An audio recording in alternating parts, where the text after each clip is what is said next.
Hello and welcome to Ula Tea Leaf Readings. My name is Lenor, and tonight I'm going to be reading your tea leaves. This is a horoscope for Aries. If Aries is your solar, lunar, ascendant / rising sign, then this is a message for you. All right, I know you spotted it. We have the Tower card. Yes, I know. I was very tempted to just throw it right back into the into the deck and say, not today. But, of course, I always listen to what Spirit has to say. And so we do. We have the Tower energy. And, that doesn't necessarily mean that there's some huge thing going on in your life or something coming up that's going to be, devastating or anything like that. It can mean that it was in the past. You're still feeling the energy from that. It's still kind of woven into the atmosphere of your life.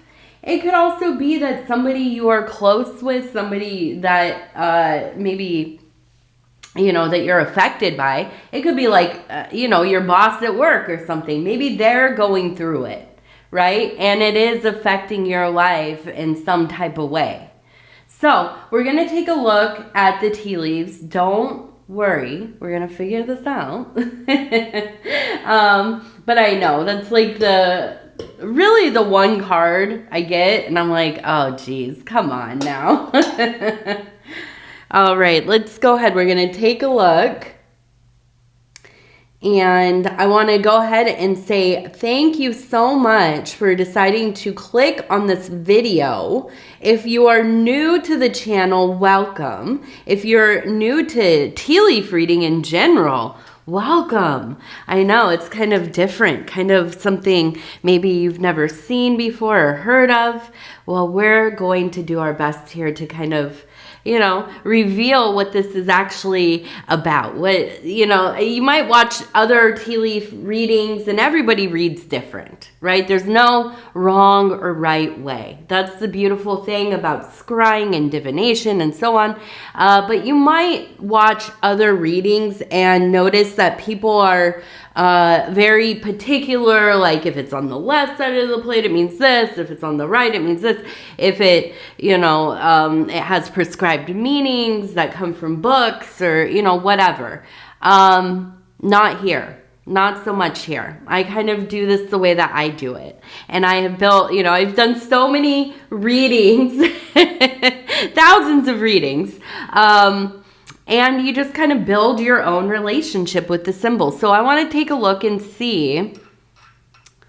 And this is the first thing I really saw here. Okay, so we have a person up here. It looks like they're wearing maybe like a cape or something like this. The head would be right here. The arm is right here holding what looks like a duck. Now over here, it looks like we have more ducks. We have one right here. We have one right here. We have maybe one right here and one right here as well. So we kind of have this big grouping of birds, right? Kind of these waterfowl type birds. And, immediately what came to mind for me was getting your ducks in a row. If you've never heard that saying before, what does it mean? It means kind of getting your stuff together, right? Getting your life sorted. Everything kind of back into the order that it needs to be so that you can work and live as efficiently and as successfully as possible, right? So I'm looking at this and I'm feeling like this is a time in your life where you're maybe having one of those moments where you're kind of taking inventory of how things are right now, how they have been in the past, and really where you want to go in the future. What do you want your life to look like? And really, we all kind of do this.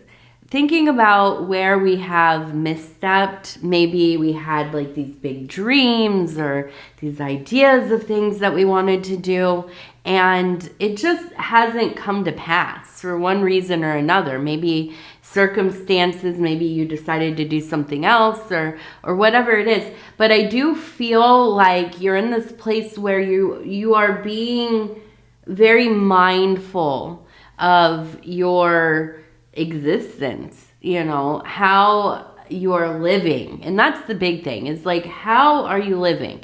Now, for me, you know, and if you watch my videos, you know, I like to always add my own little piece here or something about myself.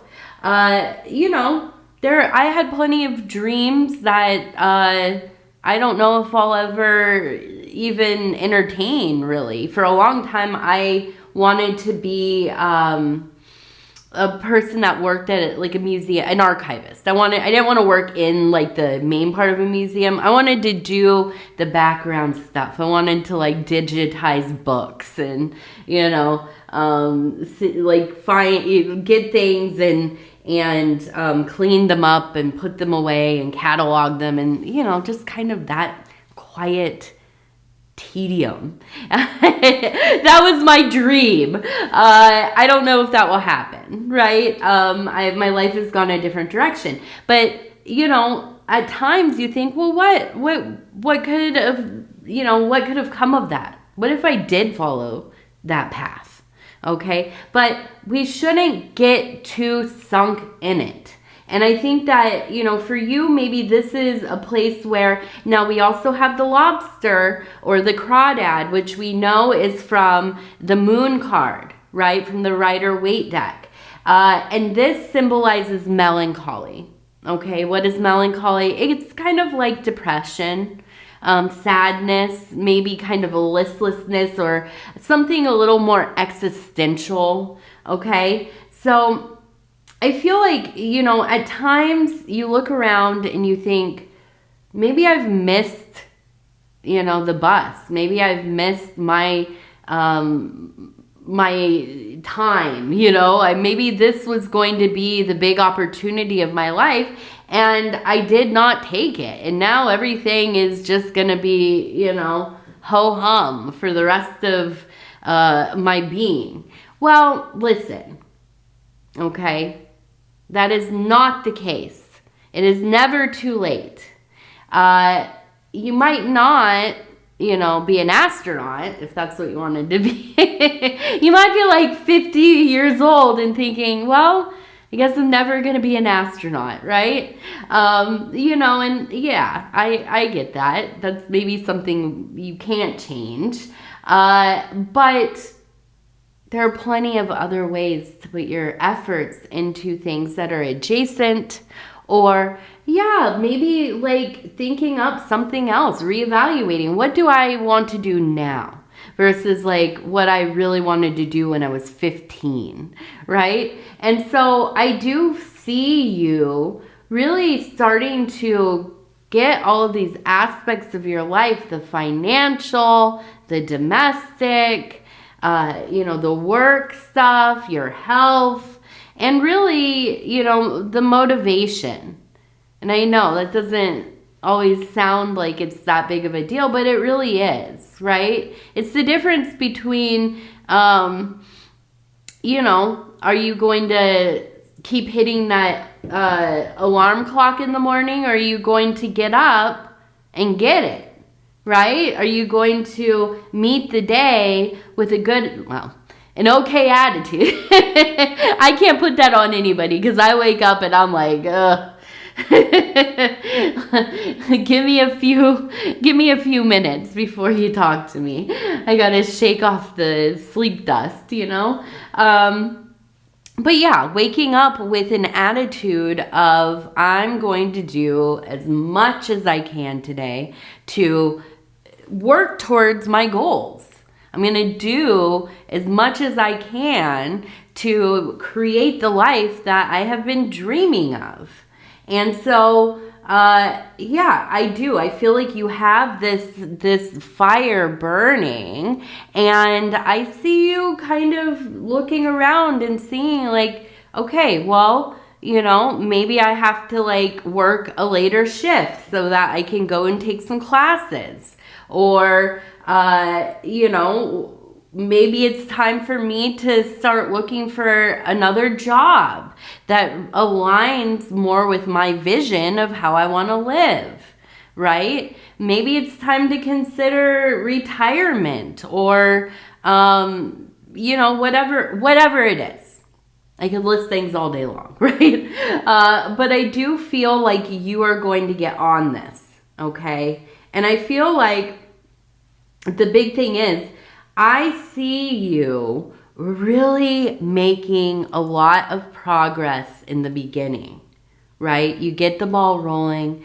You're starting to really, oh my gosh, it's really taking hold. This is great. I'm doing better than I ever imagined, okay? Now, look at this. We have, if you've ever seen one of these, it looks like a plateau, right? And I'm thinking of like down in like Arizona, New Mexico, the great mesas and,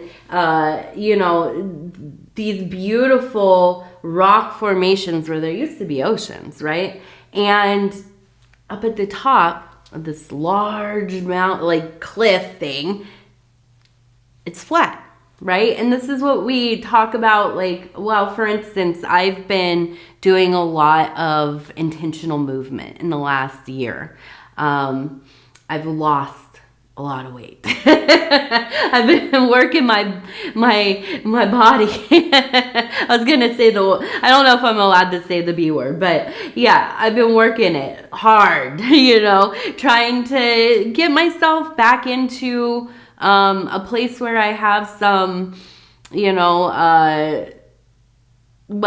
what's the word? I have the ability to keep up with my daughter. That's really what it is, and the momentum and the ability to keep moving and moving. And so if you know anything about like when you are going through a weight loss journey, right? Or a wellness journey is what I should call it.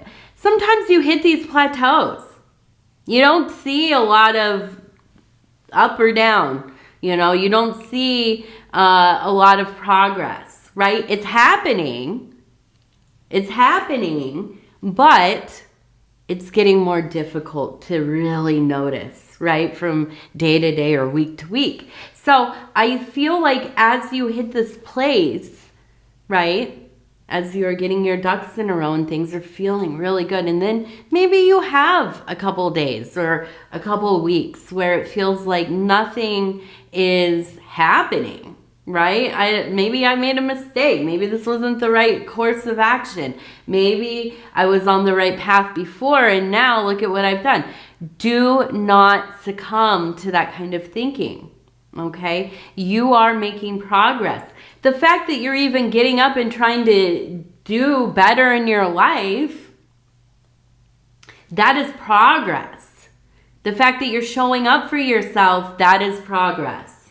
Okay? So don't let that thinking stop you. Don't let that thinking get you into that backslide. Okay? And it's easy. For me, I'm the ultimate giver-upper. I love to give things up. I love it. I love quitting jobs. I love, I love thinking, I'm going to fold all the clothes. Maybe I'll just get back in bed. I love it. I love giving up on stuff. But is it helpful for the ultimate goal? That's what we have to ask ourselves. Is it going to be helpful if I allow this thinking to seep in and I start to listen and then I start to backslide a little bit, right? I start to go backwards. That's what backsliding is. And and that can be really hard to pull yourself out of. Absolutely. For me, I've been sick for the last month, basically. Well, since around, I think, Thanksgiving even. On and off, right? during this time, there have been days where I was like, I'm not getting on the bike. I'm not going to bike today. I don't feel good. I'm not going to row today. I don't feel good. Well, I had like maybe 2 days in a row like that. And I started to realize like I was finding more reasons, right, to be like, nah, I'm not gonna do any kind of exercise today. So I just pushed myself through. I didn't even take days off after that because even, with respiratory stuff, because I know myself. It's not about like showing off to anybody, but I know myself. I'll find a reason and then I'll never get on that bike again. I'll forget that it's even there. I'll start hanging my clothes off the dang thing, So really allow yourself to ignore it when it feels like you're not making the progress as quickly as you had been, or as quickly as you want it to come, okay? Because it can be disheartening, but keep going. Now, we also have a fox right here, okay? You can see right in here, here's the face, the roundness of the head, and then we have the eyes, little nose, okay? We also have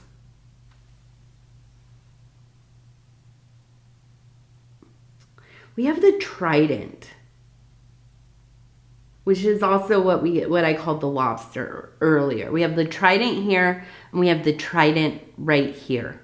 Okay, so the trident is related very much to the triad, obviously, and the 3 being one of the more holy numbers. Although they're all holy in their own ways, the 3 is really important. And so I feel like this is really going to be a time where you start to find that, just that power in you. I'm thinking of like Poseidon, of Shiva, holding this massive and reverberating trident, this thing coming out of the water, powerful. Just absolutely a force to be reckoned with. And I see this really being the posture that you begin to step into, okay? I see you becoming far more confident, commanding even. I see you really, and Aries is not really ever a meek person, but a lot of times I think that you just kind of like to do your own thing. You like to do what you do, and you're not too bothered about whatever else is going on, what people are doing or saying, or whatever. You're on your own mission for the most part. And in this period of time, I really feel like the work that you are doing on yourself and the changes that are coming with that within your life, really attracting people into your life. It really like all kinds of stuff, maybe even like wanting to date you, asking you for advice, just, it's like maybe you work in like an office, right?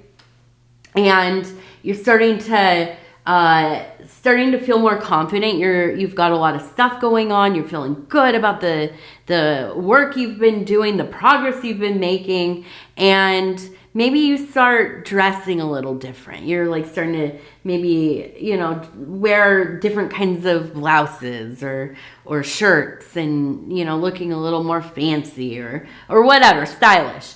And then you start to notice other people in the office start wearing things similar to you. And your energy, your vision is starting to ripple out and affect other people. They see you and they think, wow, I wish I could do that. Wow, I want to get where they're at.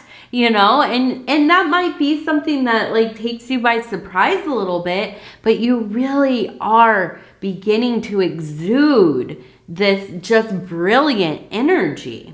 Okay? Now, the fox. And this maybe has a little bit of that tower energy. But I feel like we have somebody in your life who definitely keeps tabs on you and has a very jealous energy. And I know you already know who I'm talking about. But this is a person, you know, and I'm like, this is a person that's throwing hex. This is the evil, you know, throwing the evil eye at you. And I'm looking at this large eye right here. This is a person who hates to see you doing well. That's that fox. Now, here's the thing though. I don't know that they're overtly your enemy or like a villain in your life, right? They're not your main op or whatever. I almost wonder if this is somebody who kind of acts like your friend, right? That whole frenemy thing.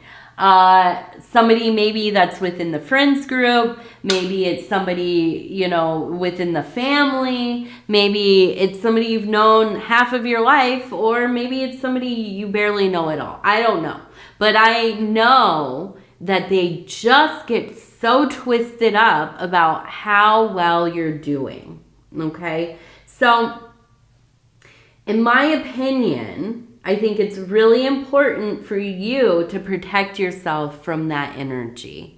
Okay. Now, you might be somebody who's into talisman. You might wear, you know, like the Nazar, like it's that blue circle with the white and the blue. And it is a talisman to protect you, or amulet really, to protect you from the evil eye. Or you might be somebody who's a little more superstitious like myself. You know, like I like to put out bowls of water to catch negative energy. I'll use salt under the bed. Where we lay our heads underneath the bed, I'll put little piles of salt. You know, all kinds of different things, right? I like to, as you can see, well, this one kind of sunk. But as you can see, I have sigils and talisman drawn. They're all over the place in my life. They're everywhere. So, you know, I am a little more superstitious, right? But I do think it's important for you to safeguard yourself from this person. Also, do not share your private life with them, okay? You might feel like you can win them over, or, you know, if you use honey instead of being cross with them, that's going to solve it. No. I would say disengage altogether as much as you can. Now, if you work with them or you live with them or something like this, of course, there will be moments where you can't get away from being around them, okay? But I would really be quite discerning about what you share with them, what information, your time. Here's the big thing, your time. Stop suffering through being with them, hanging out with them, talking to them, listening to their stories, you know, whatever, right? Do not give them your time. Do not do it. That's the big thing. Once you take away your availability from somebody like that, now you have to be careful because it might really make them angry. It might even destabilize them, right? They might find any type of way to get your attention. But taking away that availability and your time and your energy, that's you know, as close to death as you can get, right? So I feel like it's really important for you to be pretty serious about not letting them in your life, not letting them near you. Now, also we have a large B, okay? Maybe a person with a name that starts with a B or something like this, okay?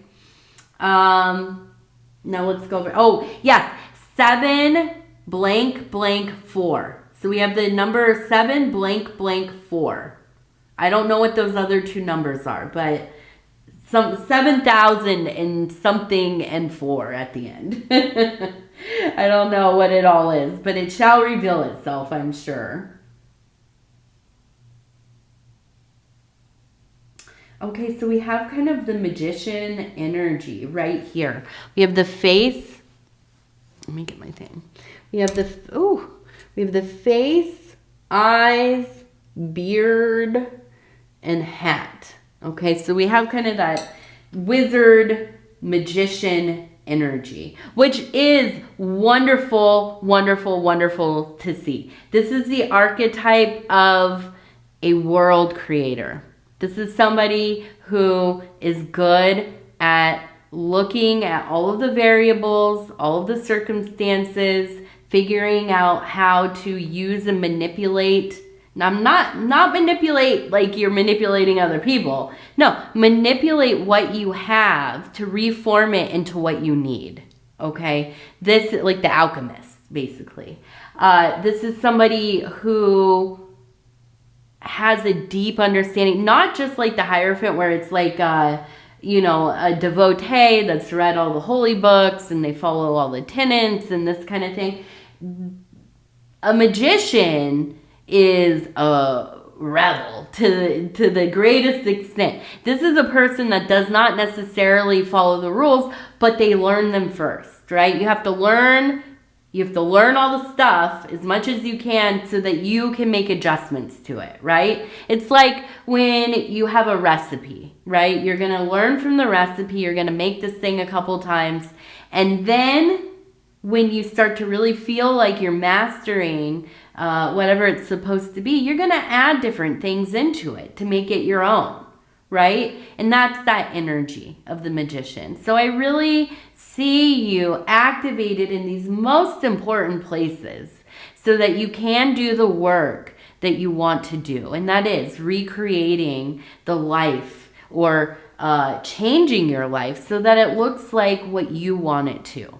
So it feels like the life that you're supposed to be living, that you want to be living. Okay? The other thing is we have a heart.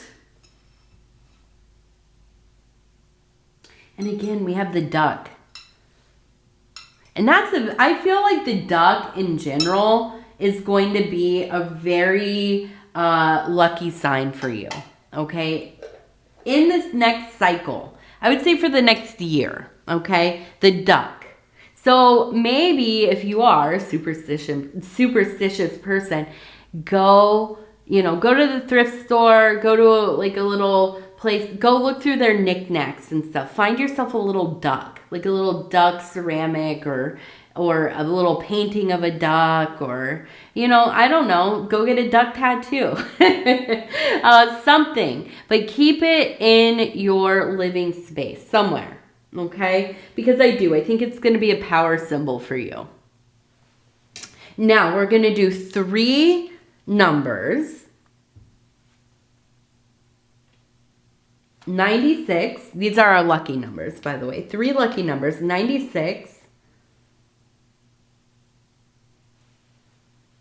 32.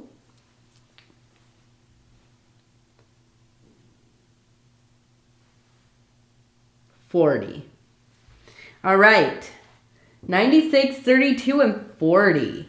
And we're going to end with our self-care affirmation cards. And I'm just going to flip through. I'm going to stop where it feels right. And it says, basket of blessings. I appreciate this precious day. Every moment of life is a gift. I will pause throughout my day to be grateful for it. Practicing appreciation fills my life with more joy and goodness. Absolutely. This is, for me, gratitude, appreciation, really making it known that I'm thankful for things, Maybe I'd overdo it a little bit. I know my husband, shout out to my husband over at Dove and Serpent Tarot, my husband Paul over there. I know sometimes he's like, all right, chill out. If we go out to dinner, I'll say thank you 1,000,000 times and stack all the plates and make sure everything's cleaned up and, But I feel like it's important for us to show our gratitude to people, to make people feel like what they do is important, that it is noticed, that it is something that that you appreciate. But also appreciating ourselves, being grateful for the things that we do for ourselves within our life, and for our family and our businesses and all the things, right? And just finding our blessings in our troubles.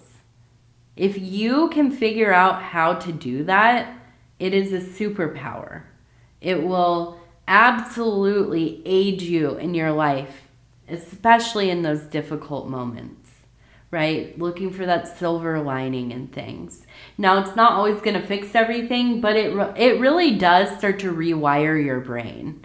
Instead of walking into somewhere and all of a sudden you're just like noticing all of the worst things, like, oh, this place is, old, the decorations suck, or whatever it is. You walk in and you think, oh, nice. They have like a little ramp that people can use, and, oh, the lighting's really pretty, and, whatever. It changes how you feel about a situation. It changes how you feel in your life, generally. Okay, so I like when we get these gratitude cards, because I'm like, yes, I'm here for it. I need more of that, because listen, it's in my natural state. Maybe it's not my natural state, but how I grew up, I am such a hater. Not that I hate anything, but I am so good at just really looking for things to complain about, or to pick out, or, whatever. And I think a lot of that is I grew up in, the late 80s and 90s and early thousands even in California. And the way that we showed love to each other was by making fun of each other. I mean, we used to call it clowning on each other, and I really just, I don't know. That's how the kinds of people I grew up around, and the lifestyle that I led. So I've had to deprogram myself from that quite a bit, but it really, sometimes it slips, and I think, okay, now I need to do 5 gratitudes, right? I need to think of 5 things to be thankful for right now. I've even at times had what I call the hater jar. Whenever I say something bad about something, especially if it's unnecessary, you got to put $1 in there. Just fill that thing right up. All right. So Aries, I want to go ahead and tell you I love you. I hope that I do. I really do. And I thank you for spending this time with me. It's always such an honor for me to be able to bring these messages to you. If you want to like, subscribe, leave a comment, I would love to hear from you. Other than that, I want to say again, I love you. Take care of yourself. Be good to yourself. And we'll talk in a few days. All right. Good night.